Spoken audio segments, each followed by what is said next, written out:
Continuamos con más información. Volvemos a Santiago de Chile para hablar con nuestra compañera Lucía López por el índice mensual de actividad económica que se conoció en el día de hoy. Lucía, te escuchamos.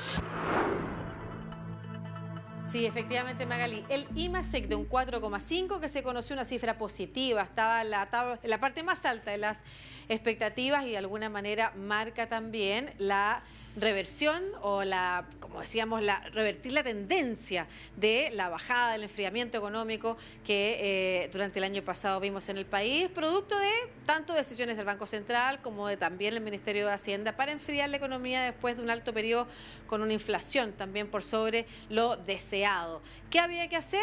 Enfriar. Significaba eso que íbamos a terminar el año pasado con un decrecimiento económico, con incluso una recesión. No fue así finalmente, por un poquito sobre el 0,2%, estamos hablando de la cifra, ¿no es cierto?, que conocimos del 2023 finalmente, y lo que muestra también el índice de febrero, al parecer, sería también una reactivación de la economía, de algunos sectores claves además, y otros incluso que no se esperaban, como por ejemplo el comercio, que ya para su retroceso también, que hablarían de una tendencia nuevamente al alza. ¿Quién nos va a explicar realmente si esto es lo que tenemos que esperar? Bueno, estoy aquí con Alejandro Mico, ex subsecretario de Hacienda, además economista y académico de la Universidad de Chile. Nos encontramos efectivamente aquí en la Facultad de Economía y Negocios de esta gran casa de estudios de la Universidad de Chile. Muchas gracias por estar aquí con The News, conversando con toda Latinoamérica. ¿Qué nos dice la cifra del IMASEC febrero? Nos dice que el proceso de ajuste que vivió Chile para bajar la inflación se está acabando. Estamos partiendo ahora como lo que se llama la parte positiva del ciclo, donde uno debería esperar de que la actividad económica se empezara a recuperar. La cifra que duda cabe es una buena cifra, es una cifra que nos dice que hay una reversión del crecimiento de estos números negativos que tuvimos casi todo el año pasado. Ahora tenemos números positivos. Ahora, obviamente que esto es el comienzo, que va a venir acompañado con bajas de tasas de interés del Banco Central y esta economía retomando niveles de crecimiento más de largo plazo.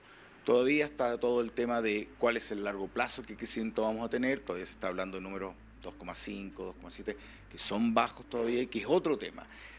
Yo creo que lo principal de hoy día es, como decir, es el fin del ajuste que tuvimos para frenar la inflación. Se logró y eso es un logro que duda cabe de las autoridades económicas del país, que como todos chilenos deberíamos estar contentos celebrando. Ahora viene el proceso de reactivación de la economía en términos de cuánto vamos a crecer hacia el futuro y cuánto vamos a crecer en el largo plazo. Recordemos que para evitar la pobreza, que al final que todo el mundo pueda acceder a más bienes, lo importante es crecer. Y ese es el tema que hoy día nos debiese empezar a ocupar, ver cómo hacemos que el país retome un nivel de crecimiento ahora, ya no en la parte baja del ciclo, sino que ya más pensando en el largo plazo, un crecimiento mayor al 2,5 o 3%, que es con lo que estamos hoy día como crecimiento a largo plazo, que por desgracia no es muy alto. Y ese es el tema que hoy día nos debiese empezar a preocupar. Importante lo que usted señala y también hay que recordarlo, ¿no es cierto? Cuando se habla de lo poco que se ha crecido, 0,2% en el año 2023, usted habla de un ajuste. ¿Fue necesario en algún momento efectivamente? Nosotros lo comentábamos antes, Magali, enfriar la economía. ¿Por qué?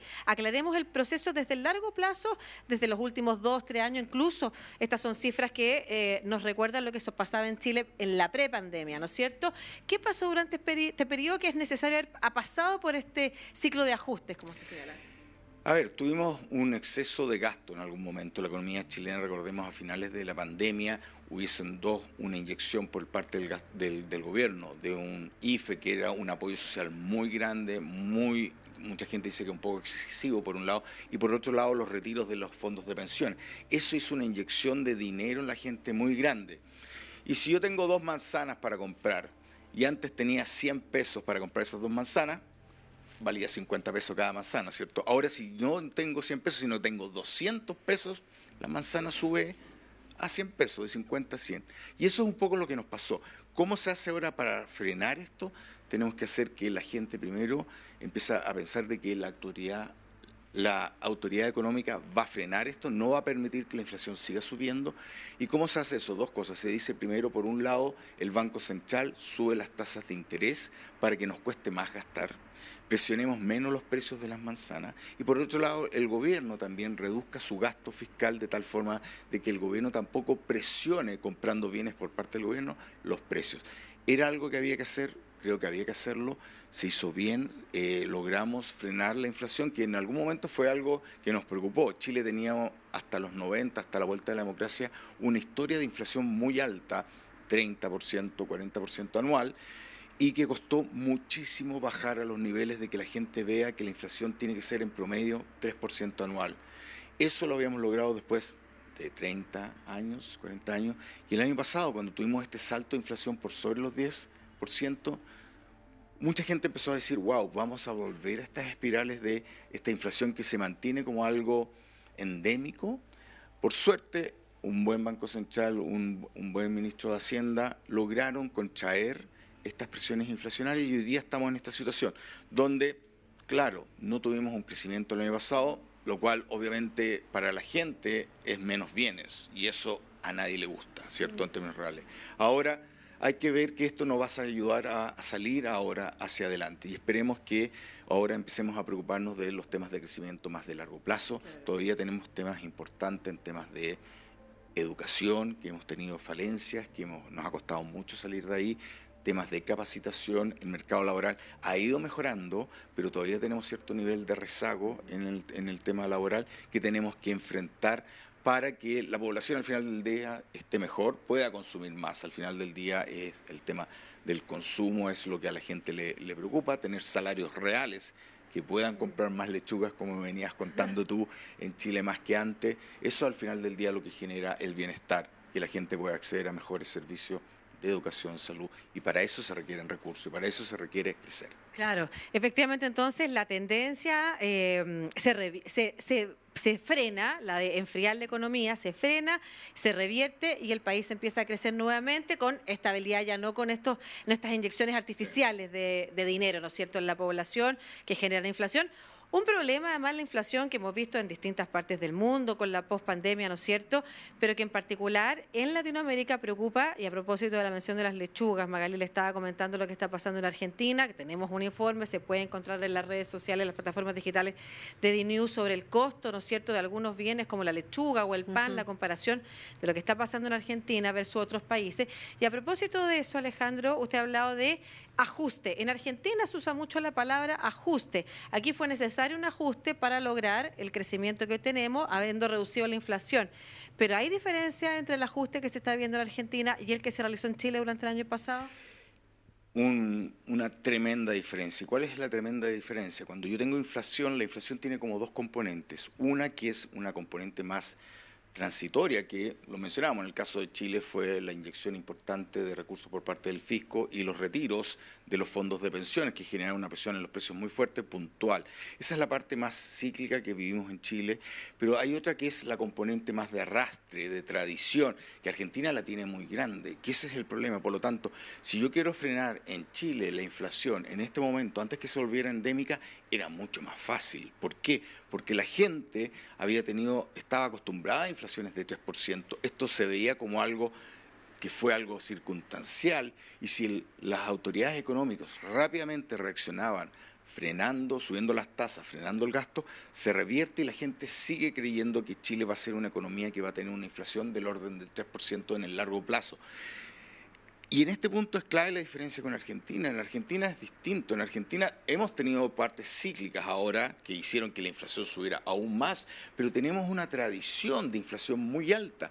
Por lo tanto, ahora el ajuste tiene que romper dos cosas: la parte transitoria y enseñarle a la gente, decirle a la gente, ¿sabes qué? Desde ahora en adelante no voy a permitir más inflación. Y eso cuesta muchísimo más. Un solo caso, si uno mira Chile cómo lo hizo, Chile lo hizo en los 90, 10 años se duró esto. Para bajar en Chile de inflaciones de 2 dígitos al 3%, nos demoramos más de 10 años. Y eso, inclusive en una economía que crecía en forma bestial. Chile en los 90 fue una de las economías que más creció en el mundo. Entonces, inclusive así es duro. La inflación, una vez que se vuelve endémica, y el problema que en Argentina es endémica, controlarla es muy difícil y tiene costos sociales importantes. ¿Cómo se hace? es difícil, uno no tiene una... Como el equilibrio. El equilibrio no es fácil, porque uno puede decir, oye, frenemos la economía para que se frenen los precios, pero ¿cuánto más tendría que frenarse la economía en Argentina de lo que se frenó en Chile para controlar la inflación a los niveles actuales? Muchísimo más. ¿Cuál es el costo social de eso? Gigantesco también, porque obviamente que cuando uno frena la economía, frena el gasto fiscal, frena la capacidad de compra de los hogares, la producción cae, el desempleo aumenta, menos empleo, más pobreza. Y ahí, eso perdón, es un tema complejo. Claro, y ahí perdón, y pongo el ejemplo de lo que pasó en los 90 en Chile, Argentina, que puede, Magalí, que puede servir también para lo que está pasando en Argentina, como usted señalaba, lo que pasó en los 90 en Chile, donde se redujo también la pobreza en un porcentaje muy alto. La dictadura entregó al país con un 40% de pobreza, se redujo en ese año a un 7% aproximadamente. No, sí, fue bastante, hasta que llegamos, en la década, claro, en los 90. Y lo que pasó durante el año pasado acá en Chile, ahí... ¿Cómo también lo hicieron los respectivos gobiernos para generar un apoyo a esas áreas de la población más vulnerables también? Es claramente, a ver, Chile hemos tenido la suerte que en los últimos, de vuelta a la democracia, hemos tenido políticas sociales y macro relativamente buenas, ¿ok? Por lo tanto, el año pasado, cuando la economía andaba bien, Chile ahorró mucho. Recordemos en los 2000, 2014, en el boom de los commodities, Chile ahorró una cantidad de dinero gigantesca en sus fondos soberanos que pudimos gastar el 2008 en la crisis y también durante la pandemia. ¿Se nos han ido acabando esas reservas? Sí, pero esas reservas nos permitieron que la población pudiera pasar de forma mucho menos traumática a la crisis del 2008 y la pandemia, con estas inyecciones de recursos que se pudieron hacer, quizás en exceso, pero habían recursos para hacerlo, y eso se puede hacer cuando uno usa las políticas fiscales, cuando realmente se requieren hacer, y no de forma voluntarista, porque muchas veces uno dice, obviamente cuando uno va y ve gente sin agua potable, sin viviendas o con dificultades para llegar al final de mes, uno quiere decir, oye, hagámoslo todo ahora. Pero muchas veces estas medidas voluntaristas, que son aumentar el gasto sin financiamiento, al final del día terminan pegándole a esa misma gente que uno trata de ayudar.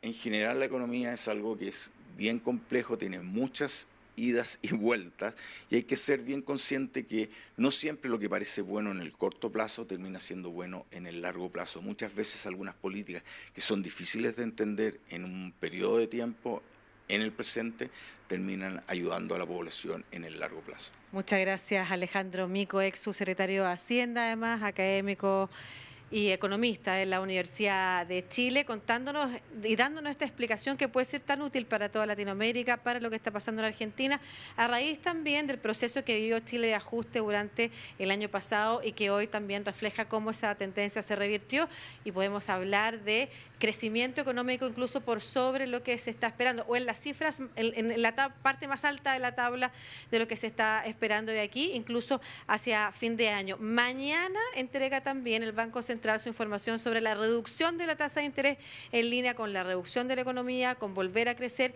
y eso permite también, al reducir la tasa de interés, quizá por lo esperado, que es un 75% aproximadamente, 75 puntos, perdón, aproximadamente, entonces hablaría también de generar mayores condiciones para que la inversión y la economía y el gasto del consumo, los créditos, vuelvan a crecer también y contribuir a la economía, Magalí.